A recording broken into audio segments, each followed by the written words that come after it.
नमस्कार दोस्तों, आप देख रहे हैं मीडिया पॉइंट और मैं हूं अरविंद त्रिपाठी। आप सभी का स्वागत है हमारे खास प्रोग्राम फेस टू फेस में। आज हम बात करेंगे, जो सिख संगत की बात की जाती है, जो सिखों की बात की जाती है, जो सरदारों की बात की जाती है, कभी उनसे किसी ने बात करने की या उनके दर्द को समझने की या उनसे उनके विचार साझा करने की जहमत नहीं उठाई। हमारी टीम ने पहुंच करके ये बात जानने की, उनके जीवन के घटनाक्रम पर बात करने की जो एक पहल की है, जो शुरुआत की है, आप सब लोगों से भी शेयर करना चाहेंगे। आज हमारे साथ मौजूद हैं मस्ताना जी, जिनका परिवार कई दशक पहले पंजाब के जलंधर डिस्ट्रिक्ट को छोड़ करके और शाहजहांपुर के बंडा थाना क्षेत्र में बसा हुआ था आकर के। ये शायद लगभग 78 के आसपास की बात रही होगी जब ये परिवार यहाँ आकर के बस गया था। तब कैसे उस अपने घर परिवार को छोड़ना पड़ा इनको और यहाँ बसना पड़ा, यहाँ आना पड़ा, क्या परिस्थितियाँ, क्या स्थितियाँ रहीं और तब में और अब में क्या अंतर है, पारिवारिक उथल पुथल क्या रही, पूर्वज कहाँ रहे, उन्होंने क्या कुछ त्याग बलिदान, क्या कुछ कार्य किए, इन सब बातों पे हमारे साथ बात करने के लिए आज मौजूद हैं मस्ताना जी, जो कि अनुभव से लवरेज हैं। उनके अनुभव को अगर आप सुनेंगे तो आप भी कुछ ना कुछ हासिल जरूर करेंगे। आइए बात करते हैं। सबसे पहले तो बहुत बहुत स्वागत है मस्ताना जी। धन्यवाद जी। हम ये जानना चाहते हैं कि जब पंजाब छोड़ा आपके परिवार ने और यूपी का रुख किया, तो क्यों, क्या कारण रहा पंजाब छोड़ने का, जालंधर अपने घर परिवार को छोड़ने का? इसमें मानवर कुछ परिस्थितियां ऐसी थी जिसके कारण हमको पंजाब छोड़ना पड़ा। एक तो गरीबी थी, गरीबी की मार थी। पंजाब सरकार भी किसानों के लिए कुछ नहीं कर रही थी, केंद्र सरकार भी किसानों के लिए, गरीबों के लिए कोई कुछ सुविधा नहीं दे रही थी। हमारी ज़मीन एक नदी के किनारे थी जिसमें धान की खेती, मिर्च की खेती, मक्का की खेती जब हम लोग खर्चा करके तैयार कर लेते थे तब फ्लड आ जाता। जैसे अभी पंजाब डूबा है तो हम लोग बंजे रह जाते थे। केवल हमारे पिता जो थे वो आर्मी में, जो 1945 में भर्ती हुए तो वो कैप्टन पोस्ट पर रिटायर हुए। इससे पहले हमारे दादाजी, वो भी अंग्रेज़ों के ज़माने में फौजी रहे और वो भी हवालदारी पेंशन पर रिटायर हुए। अपने जीवन में पेंशन लेते रहे, कुछ खेती करते रहे, तो परिवार बड़ा होने के नाते वो अपनी मेहनत पर निर्भर करते रहे। कुछ पेंशन मिलती रही, थोड़ा बहुत उससे गुजारा करते रहे। उनके एक्सपायर हो जाने के बाद हम भी, मेरे पिताजी ने मेरे को भी आर्मी में भर्ती करवाया था, लेकिन हमको वो गुलामी का जीवन कुछ अच्छा व्यतीत नहीं हुआ। हम आपसे जानना चाहेंगे, जैसे आपने अभी एक बात कही, दादाजी भी आर्मी में रहे, पिताजी भी आर्मी में रहे, आप भी आर्मी में गए और आपने कहा कि वो मुझे गुलामी का जीवन अच्छा नहीं लगा। आर्मी तो देश सेवा के लिए बनी है जी जी। और आर्मी में जो जाता है वो अपने आप को गौरवान्वित महसूस पाता है, लेकिन आपको वहाँ गुलामी कैसे लगी? वो इसलिए लगी कि वहाँ जब हम गए थे तो उस time centre, Punjab centre Meerut में था। जब मेरठ में ट्रेनिंग का चक्कर हुआ करता था तो वो 3 बजे उठाते थे। हम आए तो उसी लिए थे, जैसे आपने कहा कि बड़ा गौरव है। गौरव यही है कि उससे पहले आर्मी से रिटायर हुए आदमी की इज्जत होती थी समाज में और देश में, और आर्मी वाले आदमी का एक एप्लीकेशन किसी परिवार के लिए आता था तो अधिकारी भाग जाते थे उस परिवार की मदद के लिए। जब हम गए थे तो हमको हाथों से घास पटवाया जाता था और वहाँ सेंटर पर 20-20 कर्नल साहब, ब्रिगेडियर वगैरह ने भैंसियाँ रखी हुई थी, उनको चारा डालो, उनका गोबर हटाओ, दुनिया पर का एक काम करना पड़ता था। इसलिए हमारे दिल में आए तो हम देश की सेवा के लिए हैं कि कुछ गौरव पैदा होगा। लेकिन यहाँ चारा कटवाया जा रहा है, घास कटवाया जा रहा है, हमको अच्छा नहीं लगा, हमने रिजाइन दे दिया। माने आप जब तब आपने ये विचार मन में आया कि अगर यही करना है तो अपने घर पे करेंगे, अपने घर पे करें, अपने घर पे अपने घर पे करें, यहाँ क्यों करें, यहाँ क्यों करेंगे। अच्छा, एक बात बहुत महत्वपूर्ण हो जाती है, जैसा कि आपने कहा कि पहले आर्मी के जवान के प्रति देश के लोगों में एक अलग सिंपैथी, अधिकारियों में एक अलग विचार, कि जैसे कोई जवान के एप्लीकेशन आया तो लोग भाग के उसको पहुंचते थे, उसको देखते थे और उस पर विचार करते थे, उसका निराकरण करवाते थे। अभी हाल ही के कुछ वर्षों में अगर देखा जाए तो क्या आर्मी देश प्रेम और राष्ट्र के प्रति लोगों का नजरिया बदला है? बदल चुका है, काफ़ी बदल चुका है। वो इसलिए कि जो आदमी रिटायर हो जाते हैं आर्मी से, सरकार उनको पेंशन तो देती है लेकिन उनको सम्मान नहीं मिलता है। सम्मान किस लिए नहीं मिलता?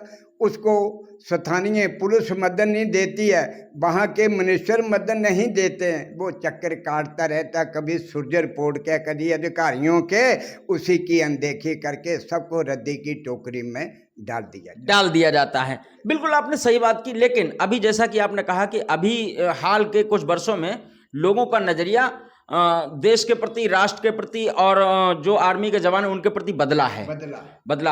अच्छा, एक और बहुत महत्वपूर्ण बात हो जाती है कि जैसा कि देश हमारा जिनके लिए जाना जाता है कि जय जवान जय किसान, ठीक, तो आप दोनों विधाओं में सही बैठता है, आपका परिवार फिट बैठता है। माने देश की सेवा के प्रति भी आपके परिवार ने त्याग किया है, जी। और आपने खेती किसानी में भी एक महारत हासिल की है। तो यहाँ आकर के जब आप 78 में बसे शाहजहानपुर के बंडा क्षेत्र में, तो क्या माहौल था और तब में और आज में क्या फर्क पड़ते हैं? उस टाइम तो माहौल इतना था कि कुछ 60 रुपए में क्विंटल धान बिकता था जब हम यहाँ आए थे। आदमी के पास खेती में लागत भी पैदा नहीं होती थी और मकान कच्चे थे।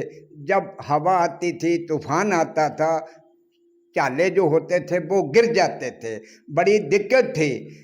सड़कें कच्ची सी, रास्ते शहर में कहीं जाने के लिए है नहीं थे। लेकिन ये कहूँगा कि इतनी वो सुविधाएं कोई नहीं थी, ना सरकार दे ही रही थी कि इनके मकान बनवा दें, जहाँ कुछ और कर दें, जहाँ इसकी खेती नष्ट होगी है कि इन्हीं को कोई सुविधा प्रदान करें।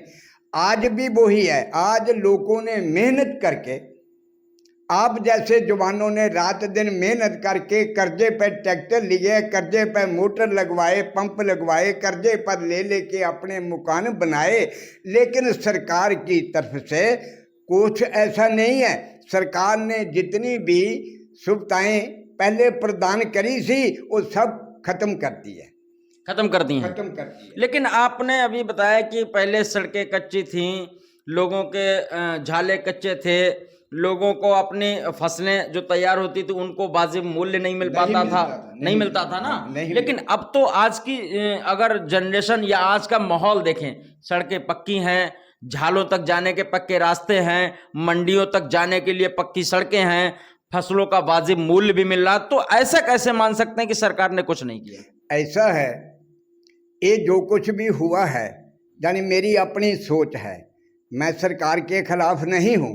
हमारे प्रधानमंत्री जी बहुत अच्छे हैं, हमारे संत जोगी जी भी बहुत अच्छे हैं, लेकिन हो क्या रहा है, उन्हीं का जो सपना है, जिस तरह वो देश को बनाना चाहते हैं, जहाँ प्रदेश को बनाना चाहते हैं, नीचे के अधिकारी उनकी छवि को खराब करने का काम कर रहे हैं। माने उनकी जो योजनाएं हैं जो वो धरातल पर उतारना चाहते हैं, उनको अधिकारी बट्टा लगा रहे हैं, और उसमें उसको सही तरीके से क्रियान्वयन उसका नहीं हो पा रहा है। इसके लिए मैं आप जी को बताऊं, जैसे हमारे प्रधानमंत्री महोदय जी ने किसान के लिए 6,000 रुपया साल का अलाउड किया है।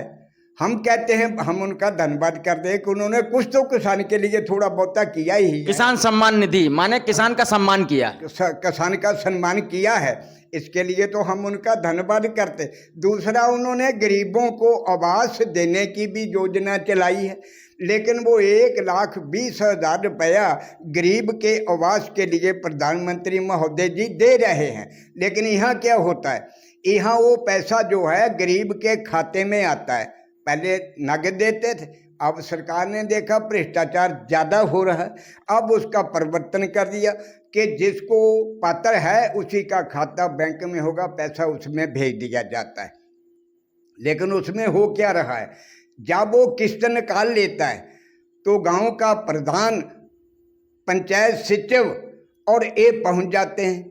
ये क्या कहते हैं, 20,000 रुपया दो, अगर आप 20,000 रुपया नहीं देते हो तो आपकी आगे की किस्त डिस्टर्ब कर दी जाएगी, आपको पात्र नहीं अपात्र कर दिया जाएगा। माने भ्रष्टाचार है। भ्रष्टाचार। आपके कहने का मतलब है कि जो पैसा सरकार दे रही है, माने ऊपर से काम तो ठीक हो रहा है, ठीक हो रहा है, लेकिन जो नीचे लेवल के अधिकारी उस क्रियान्वयन को करने वाले हैं, हाँ, वो भ्रष्टाचार को बढ़ावा देते हैं और जब तक पैसा बीच में नहीं ले लेते हैं तब तक आगे की किस्त जारी नहीं होती है। दूसरी बात ये है कि 20 उन्होंने ले लिया, 1 लाख बचा। मैं मानवर एक बात कहना चाहूँगा बड़े प्यार से आपको, 1 लाख रुपए में आज 8,000 में तो 8,000 में 1,000 ईंट आती है, तो उसी में आप ये देखिए कि 1 लाख रुपए में क्वार्टर बन सकता है, नहीं बनता है। हम तो ये भी कहना चाहेंगे आपके सन्मुख आज आपकी बैठक में, आपकी मीटिंग के सामने, कि हम सरकार को ये कहना चाहते हैं कि जो उनके खाते में पैसा सरकार भेजती है, जो प्रधान खा रहा है, सेक्रेटरी खा रहा है, उसका हिस्सा बीडीओ भी लेता है। लेकिन मैं सभी का नहीं कहता जाता हूँ, लेकिन मेरा मानना यह है कि सरकार उस खाते का पैसा बंद करके सीधा चेक द्वारा वितरण करे पात्र को, ताकि वो अपना रुपया बैंक से ले तो अपना क्वार्टर बनाए, ना प्रधान का कोई लेना देना हो, ना सचिव का हो, ना बीडीओ का हो। माने जो आपका कहने का मतलब है कि जो लाभार्थी हो, हाँ, सीधा चेक उसको मिलना चाहिए, सीधा उनको चेक मिलना चाहिए। मेरी तो ये राय अपनी है, अगर उसका चेक मिल जाता है तो उसी के बीच में कोई भी डिपार्टमेंट भ्रष्टाचार पे अंकुश लग जाएगा। हाँ, लग जाएगा, अंकुश लग जाएगा। अच्छा, एक बात और बहुत महत्वपूर्ण बात हो जाती है कि जैसे अभी बात आपने किसानी की भी कर ली, जवानों की भी कर ली, वर्तमान समय में अगर देखा जाए, अब चूंकि 24 का इलेक्शन भी है और उत्तर प्रदेश से होकर के ही दिल्ली का रास्ता तय होता है, जी जी, ऐसा कहना में कोई गुरेज नहीं है, लोग ऐसा मानते हैं और ऐसा होता भी है। ये आपकी बात सही है, सही है ना, कि दिल्ली की सरकार ही हमारे उत्तर प्रदेश के द्वारा बनती है। वर्तमान में आपके शाहजहांपुर जनपद में हाँ, 3 मंत्री हैं और सारे पद अगर देखे जाए तो सत्तारूढ़ पार्टी के पास हैं, भाजपा के पास में। जो सांसदी की बात की जाए तो जो सांसद हैं उन्होंने अब तक शाहजहांपुर जनपद के लिए क्या किया? मैं तो ये कहूँगा, किसी की खिलाफत करके हुए नहीं, जनहित की बात को देखते हुए हमारे सांसद साहब ने तो हमारा क्षेत्र ही नहीं देखा। कहाँ है? अभी तक देखा ही नहीं, तक जब से सांसद बने नहीं, आज तक। अगर वो किसी गए होंगे तो पूंजीपति के घर गए होंगे या किसी पार्टी वाले के घर गए होंगे जो बीजेपी से जुड़ा हुआ होगा। माने जो वोटर है, हाँ, जो कोर वोटर है, हाँ, जो आम गरीब आदमी है, उसके दुख दर्द जानने की कोशिश आज तक नहीं की है। और आप जी का ध्यान देना हूँ, जैसे हमारे मानवर छोटे भाई हैं, हमारा बड़ा प्यार है उनसे भी, चेत राम जी विधायक हैं हमारे पुवाया के, उन्होंने भी आज तक कभी ये नहीं जताया कि हम वोटर के पास जाएं, हम गरीबों का दुख दर्द बांटें। वो भी इस बात से पूंजीपतियों के ही पास जाना आना, पूंजीपतियों के ही हैं, गरीब का कोई नहीं है, गरीब का कोई नहीं।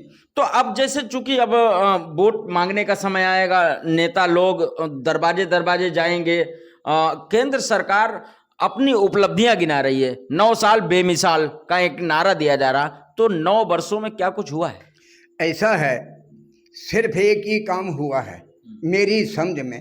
ये मेरे को इतना मालूम है कि जो पहलियां सरकारें थी, हम ना तो किसी सरकार की बुराई करते हैं ना उसकी बड़ाई करते हैं। कांग्रेस सरकार रही, उन्होंने जो काम अलीके, उनकी सरकार चलेगी, जो उन्होंने पास किया जो दूसरी आएगी वो बनाएगी, उनकी जिम्मेदारी है। हमारे प्रधानमंत्री जी ने जो पिछले मामले पास किए हुए हैं, उनको लीगल तौर पर उत्तर प्रदेश में बनाया है।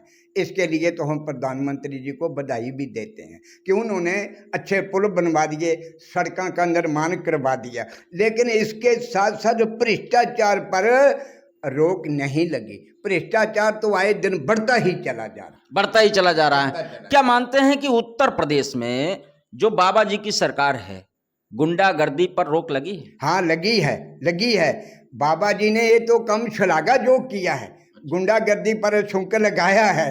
पर मैं तो बाबा जी को भी बधाई देता हूँ कि हमारे मुख्यमंत्री जी बढ़िया हैं, अच्छे हैं। लेकिन फिर बात वो ही कहता हूँ दुख के साथ, नीचे के अधिकारी उनका सम्मान में बाधा खड़ी कर रहे हैं। माने तंत्र को बदलने की जरूरत है, तंत्र को कसने की जरूरत है। ऐसा एक पूर्व फौजी, माने जो आर्मी में गए, जिनका परिवार आर्मी में रहा, जिनके नस नस में देश सेवा और वो नारा जय जवान जय किसान का रग में बसा हुआ है, ऐसे जो हमारे साथ में अभी सरदार जी बात कर रहे थे, आपने सुना उनके विचारों को। क्या कुछ है ये कमेंट बॉक्स में हमको जरूर बताइएगा। और हमारा ये खास कार्यक्रम फेस टू फेस आप लगातार देखते रहिएगा अरविंद त्रिपाठी के साथ।